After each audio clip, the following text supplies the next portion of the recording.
Hello everyone, నా పేరు Satish and మీరు చూస్తున్నారు Telugu tech YouTube channel. So guys, ఈరోజు వీడియోలో మీకు వచ్చేసి Tata new HDFC credit card సంబంధించినటువంటి ఫీచర్స్ ఏంటి, ఆ యొక్క క్రెడిట్ కార్డ్కి ఎలా అప్లై చేసుకోవాలి అన్న విషయాన్ని గురించి ఇవాళ వీడియోలో మీకు డీటెయిల్గా ఎక్స్ప్లెయిన్ చేస్తాను. సో కాబట్టి వీడియోని ఎక్కడా స్కిప్ చేయకండి. ఇక ఏమాత్రం ఆలస్యం చేయకుండా టాపిక్కి వెళ్దాం. Let's get started. So guys, ఇక ఈ యొక్క Tata new HDFC credit card గురించి మాట్లాడినట్లయితే ఇందులో మనకు రెండు రకాల క్రెడిట్ కార్డ్స్ అయితే ఉంటాయి. ఫస్ట్ వచ్చేసి మనకు న్యూ కార్డ్ ఇన్ఫినిటీ, సెకండ్ వచ్చేసి న్యూ కార్డ్ ప్లస్. సో ఇప్పుడు మనం న్యూ కార్డ్ ప్లస్ సంబంధించినటువంటి బెనిఫిట్స్ గురించి అయితే మాట్లాడదాం. సో ఈ యొక్క క్రెడిట్ కార్డ్ని యూజ్ చేసినట్లయితే మీకు 7% వరకు కూడా మీరు క్యాష్ బ్యాక్ అయితే పొందొచ్చు. సో ఇది వచ్చేసి మీకు న్యూ కాయిన్స్ రూపంలో రావడం జరుగుతుంది. సో ఒక న్యూ కాయిన్ వాల్యూ వచ్చేసి మీకు 1 రూపీకి అయితే ఉండడం జరుగుతుంది. టాటాకు సంబంధించినటువంటి బ్రాండ్స్లో మీరు ఈ యొక్క క్రెడిట్ కార్డ్ని యూజ్ చేసినట్లయితే మీకు 2% డిస్కౌంట్ అయితే రావడం జరుగుతుంది. సో నెక్స్ట్ వచ్చేసి మీకు ఈ యొక్క క్రెడిట్ కార్డ్ని యూజ్ చేసి మీరు బిల్ పేమెంట్స్ చేసినట్లయితే మీకు 2% డిస్కౌంట్ అయితే రావడం జరుగుతుంది. సో ఈ యొక్క క్రెడిట్ కార్డ్ని యూజ్ చేసి మీరు యూపీఐ స్పెండ్ చేసినట్లయితే మీకు 1% క్యాష్ బ్యాక్ అయితే రావడం జరుగుతుంది. కేవలం మీకు ఇది రూపాయి క్రెడిట్ కార్డ్స్కి మాత్రమే రావడం జరుగుతుంది. అండ్ ఈ యొక్క క్రెడిట్ కార్డ్ని యూజ్ చేసి మీరు వేరే యాప్లో ఈ యొక్క క్రెడిట్ కార్డ్ని లింక్ చేసుకొని అక్కడ యూపీఐ స్పెండ్ చేసినట్లయితే మీకు 0.25% అయితే క్యాష్ బ్యాక్ రావడం జరుగుతుంది. సో ఈ యొక్క క్రెడిట్ కార్డ్ని మీరు వేరే ప్లాట్ఫామ్స్లో యూజ్ చేసినట్లయితే మీకు 1% డిస్కౌంట్ అయితే రావడం జరుగుతుంది. సో వీళ్ళు వచ్చేసి మీకు 4 కాంప్లిమెంటరీ ఎయిర్పోర్ట్ లాంచ్ యాక్సెస్ని అయితే వీళ్ళు ప్రొవైడ్ చేస్తున్నారు. అంటే సంవత్సరానికి 4 కాంప్లిమెంటరీ లాంచెస్ని అయితే మీరు యాక్సెస్ చేయొచ్చు. ఫ్యూయల్ సర్చార్జ్ వేవర్ చూసుకున్నట్లయితే 1% అయితే ఉండడం జరుగుతుంది. ఒక క్రెడిట్ కార్డ్ సంబంధించి మీరు సంవత్సరానికి ఎంతవరకు మీరు సేవ్ చేసుకోవచ్చో మీకు ఇక్కడ స్క్రీన్ మీద అయితే ఇస్తాను, మీరు అక్కడి నుంచి చూసుకొని చెక్ అయితే చేసుకోవచ్చు. ఈ యొక్క క్రెడిట్ కార్డ్ సంబంధించి మనకు ఎలిజిబిలిటీ గురించి మాట్లాడదాం. సో మీ ఏజ్ గ్రూప్ వచ్చేసి 18 నుంచి 65 ఇయర్స్ అయితే ఉండాలి. శాలరీ పర్సన్స్కి అయితే మీకు మంత్లీ ఇన్కమ్ వచ్చేసి 25,000 రూపీస్ అయితే ఉండాలి. సెల్ఫ్ ఎంప్లాయిడ్ అయినట్లయితే సో మీ యొక్క ఇన్కమ్ అనేది సంవత్సరానికి 6 లక్షలు అయితే ఉండాలి. సో ఈ యొక్క క్రెడిట్ కార్డ్ సంబంధించి మనకు joining fees and renewal fees గురించి మాట్లాడదాం. సో మనకు జాయినింగ్ ఫీజు అయితే మీకు ఫస్ట్ ఇయర్ అయితే మీకు ఎలాంటి జాయినింగ్ ఫీజు అయితే ఉండదు. సో కంప్లీట్ 0 అయితే మనకు ఉండడం జరుగుతుంది. రెన్యువల్ ఫీ వచ్చేసి ఖచ్చితంగా మీకు 499 అయితే ఉండడం జరుగుతుంది. సో ఈ రెన్యువల్ ఫీ కూడా మీకు 0 అయితే వస్తుంది.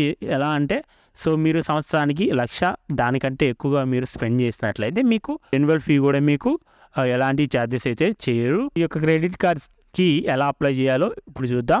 సో ఈ క్రెడిట్ కార్డ్స్ అప్లై లింక్ అనేది నేను వీడియో కింద డిస్క్రిప్షన్లో ఇస్తాను. అక్కడి నుంచి మీరు ఆ యొక్క లింక్ని అయితే ఓపెన్ చేసుకోవచ్చు. ఓపెన్ చేసినట్లయితే ఈ విధంగా మనకు వెబ్సైట్ అయితే ఓపెన్ అవ్వడం జరుగుతుంది. ఫస్ట్ వచ్చేసి మీరు ఇక్కడ మీ యొక్క మొబైల్ నెంబర్ అయితే ఎంటర్ చేయాలి. తర్వాత మీకు వెరిఫై మీద క్లిక్ చేసినట్లయితే మీరు ఎంటర్ చేసినటువంటి మొబైల్ నెంబర్కి ఒక ఓటీపీ రావడం జరుగుతుంది. ఆ ఓటీపీని మీరు ఎక్కడ ఎంటర్ చేయండి. ఎంటర్ చేసిన తర్వాత మీ ఫుల్ నేము, ఈమెయిల్ ఐడిని మీరు ఇక్కడ ఎంటర్ అయితే చేయండి. నెక్స్ట్ వచ్చేసి మీరు ఇక్కడ ప్రొసీడ్ బటన్ మీద క్లిక్ చేయండి. క్లిక్ చేసినట్లయితే సో ఇక్కడ మీకు బెనిఫిట్స్ అయితే చూపించడం జరుగుతుంది. ఇన్ఫినిటీ క్రెడిట్ కార్డ్కి సంబంధించి ప్లస్ క్రెడిట్ కార్డ్కి సంబంధించి సో వీళ్ళు చెక్ చేసుకొని మీరు ఒకసారి కింద చెక్ మై ఎలిజిబిలిటీ అనే ఆప్షన్ మీద క్లిక్ చేయండి. సో క్లిక్ చేసినట్లయితే ఇక్కడ మీకు మీ పాన్ కార్డ్ నెంబర్ అయితే ఎంటర్ చేయమని అడుగుతుంది. పాన్ కార్డ్ నెంబర్ ఎంటర్ చేసి కింద మీకు టర్మ్స్ అండ్ కండిషన్ బాక్స్ మీద టిక్ మార్క్ ఇచ్చి సబ్మిట్ బటన్ మీద క్లిక్ అయితే చేయండి. క్లిక్ చేసిన తర్వాత ఇక్కడ మీకు మీరు ఎంటర్ చేసినటువంటి మొబైల్ నెంబర్కి ఓటీపీ అయితే రావడం జరుగుతుంది. ఓటీపీని మీరు ఇక్కడ ఎంటర్ అయితే చేయండి. ఎంటర్ చేసిన తర్వాత నెక్స్ట్ వచ్చేసి ఇక్కడ మీరు మీ యొక్క పర్సనల్ డీటెయిల్స్ అయితే ఇవ్వాల్సి ఉంటుంది. సో మీ డేట్ ఆఫ్ బర్త్ కానివ్వచ్చు, ఈమెయిల్ ఐడి అండ్ మీ యొక్క ఫుల్ నేమ్ పాన్ కార్డులో ఏ విధంగా ఉందో ఆ విధంగా. సో తర్వాత మీరు ఇక్కడ నెక్స్ట్ బటన్ మీద క్లిక్ చేయండి. క్లిక్ చేసినట్లయితే ఇక్కడ మీరు మీ యొక్క ఆక్యుపేషన్ డీటెయిల్స్ అయితే ఎంటర్ చేయాలి. చేసిన తర్వాత సో మీ యొక్క డీటెయిల్స్ అన్నిటి కూడా వీళ్ళు అనలైజ్ చేసి సో మీకు ఎలిజిబిలిటీ ఉందా అనేది మీకు కూడా చూపించడం జరుగుతుంది. సో ఎలిజిబిలిటీ ఉన్నట్లయితే ఇక్కడ మీకు మీరు ఏ కార్డుకి ఎలిజిబుల్ అయ్యారనేది ఇక్కడ మీకు చూపించడం జరుగుతుంది. సో మీకు లిమిట్ కూడా ఎంతవరకు మీరు పొందొచ్చు అనేది కూడా మీకు పైన చూపించడం జరుగుతుంది. సో ఇక్కడ చూసుకున్నట్లయితే మనకు 0 జాయినింగ్ ఫీజు అయితే ఉండడం జరుగుతుంది. సో మీరు ఒకసారి చెక్ చేసుకోవచ్చు. అండ్ ప్రొసీడ్ బటన్ మీద క్లిక్ చేసినట్లయితే సో నెక్స్ట్ వచ్చేసి మీరు క్రెడిట్ కార్డ్ నెట్వర్క్ని అయితే సెలెక్ట్ చేసుకోమని అడుగుతుంది. ఇందులో వీసా కార్డా, రూపే కార్డ్ అనేది మీరు సెలెక్ట్ చేసుకోండి. సో రూపే క్రెడిట్ కార్డ్ అయితే మీరు ఈ క్రెడిట్ కార్డ్ని ఫోన్పేకి కానివ్వచ్చు, గూగుల్ పేకి కానివ్వచ్చు లింక్ అయితే చేసుకోవచ్చు రూపే క్రెడిట్ కార్డ్ అయినట్లయితే. సో నెక్స్ట్ వచ్చేసి మీరు ఇక్కడ మీ యొక్క డెలివరీ అడ్రస్ అయితే ఇవ్వాల్సి ఉంటుంది. సో మీకు ఈ యొక్క క్రెడిట్ కార్డు ఎక్కడికి డెలివర్ అవ్వాలి అనేది. నెక్స్ట్ వచ్చేసి మీకు ఇక్కడ కేవైసీ అయితే అడుగుతుంది, వీడియో కేవైసీ. సో ఒకవేళ మీరు హెచ్డిఎఫ్సి బ్యాంక్ సంబంధించి మీకు ఆల్రెడీ అకౌంట్ ఉన్నట్లయితే సో మీరు జస్ట్ చేసి మీ యొక్క హెచ్డిఎఫ్సి బ్యాంక్ సంబంధించినటువంటి నెట్ బ్యాంకింగ్ డీటెయిల్స్ కానివచ్చు, డెబిట్ కార్డ్ డీటెయిల్స్ ఇచ్చేసి మీరు లాగిన్ చేసుకున్నట్లయితే మీకు కేవైసీ అయితే కంప్లీట్ అయితే అవ్వడం జరుగుతుంది. ఒకవేళ మీరు అదర్ బ్యాంక్స్ యూజ్ చేస్తున్నట్లయితే మీరు ఖచ్చితంగా వీడియో కేవైసీ అయితే కంప్లీట్ చేయాల్సి ఉంటుంది. మీకు మీ దగ్గర మీ ఒరిజినల్ పాన్ కార్డు, ఒక వైట్ పేపర్, పెన్ పేపర్ పెట్టుకున్నట్లయితే సో మీకు ఈ యొక్క హెచ్డిఎఫ్సి బ్యాంక్ సంబంధించినటువంటి ఏజెంట్ అనే వాళ్ళు వీడియో కాల్ కేవైసీలో రావడం జరుగుతుంది. వాళ్ళు కొన్ని డీటెయిల్స్ అయితే అడుగుతారు.